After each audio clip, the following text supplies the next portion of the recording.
All right, let's run it and let's see what happens.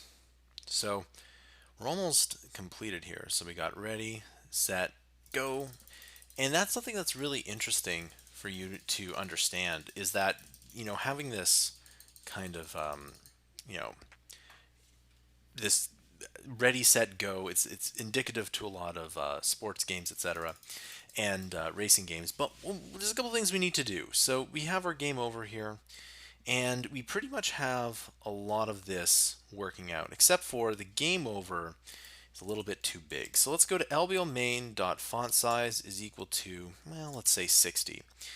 But what that means is that you have to reset the font size at the beginning of the game. So go to our spawn label, copy our font size here, and then we'll go to our reset game variables on start, and we'll say that it's 130 here, okay?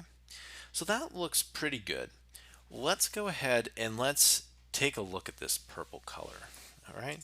So let's add in an RGBA value. Now purple is a cross between blue and red. So let's put blue and red to 0.7, the green to 0, and then 0.7. All right. And the alpha will be 1.0. Okay. And remember the alpha is the transparency. So just for background colors, you don't necessarily need to use it. All right, if we look at that here, it's a lot brighter. And if we wanted to, we could take this down a bit. So we can make it 0.5 and then 0.5. Okay, and if we looked at that here, you can see that that's a little bit darker. So maybe 6.6 and 0.6. Now watch what happens when I bring the green up to about 3. Let's just take a look at that. So I'm just going to bring the green up, not too much, to just about 3 here, okay? And you can see it lightens the color quite a bit, okay? That's something that you can do here. And if I put it up to point, let's say 5, you'll see that it will really take it to almost a gray color, right? So if you need to add in something that's a mix of two colors, like red or green, or blue and green or whatever, you can add in something like, you can add in the other one to make it lighter. So let's add in 0.2 of green, and you can see that that's probably what we're looking for. However, you can see the score here, it's a little bit too light, so I'm going to pull it down to 0.1. So it's still an off black, but it's slightly darker. All right, so we have that slightly darker color here, and you can see that it looks a lot better. Look at that, and that looks pretty good. While we're on this here, let's go and let's add in 2 items here. So we'll call this background purple, and then let's call this background blue.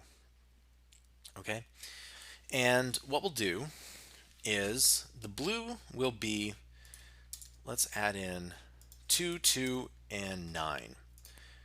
All right, and let's go ahead and let's add in background blue, just so that we can test it out. So we want to have like a purple background color or a blue background color. Now I'm going to add in some really cool logic in just a second here.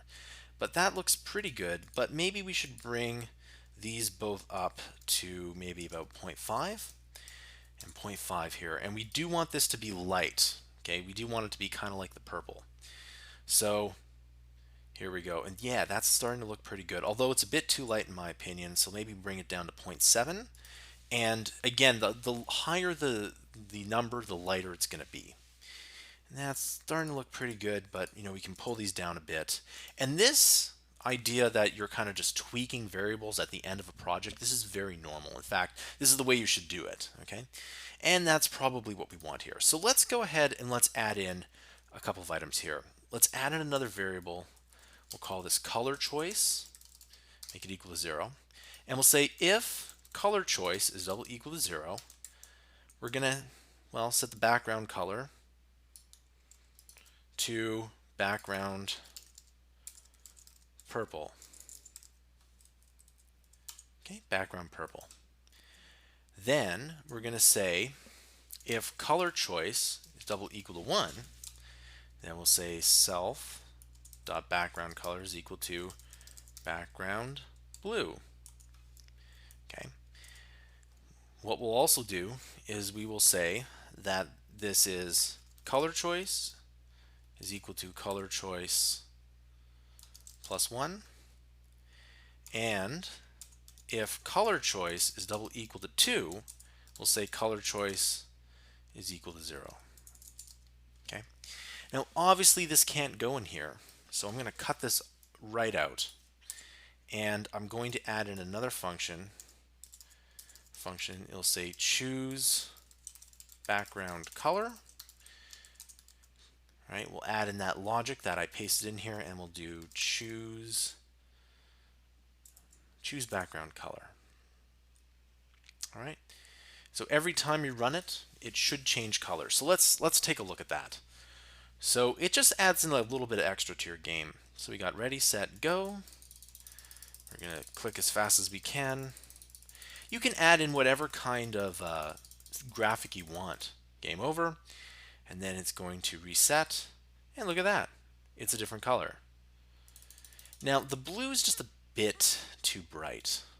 Okay, so I'm going to bring it down to 0.6, which makes a bit more sense. If anything, what you should do is you should add up these numbers. So that would be 14, and so 6 plus 2 plus 6 is equal to 14.